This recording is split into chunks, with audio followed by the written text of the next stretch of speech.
హరే కృష్ణ.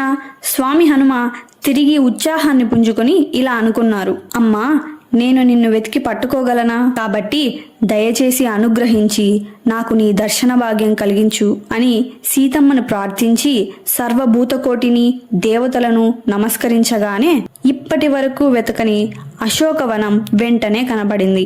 చాలా సంతోషించి అక్కడికి వెళ్ళి ఒక్కో చెట్టు వెతుకుతూ ఒక శిశుపా వృక్షం, దాని కింద ఒక వేదిక కనిపించి దానిపైకి దూకి కిందికి చూడగానే సాక్షాత్ శ్రీ మహాలక్ష్మి అవతారమైన జగన్మాత సీతమ్మ దర్శనం స్వామి హనుమకు కలిగింది.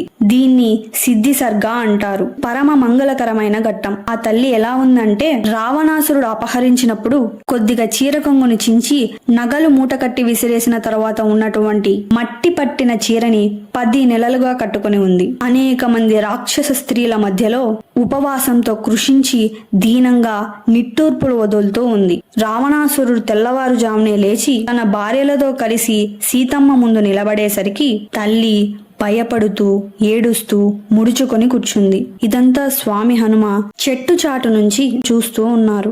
నెక్స్ట్ పార్ట్ కోసం సబ్స్క్రైబ్ చేయండి.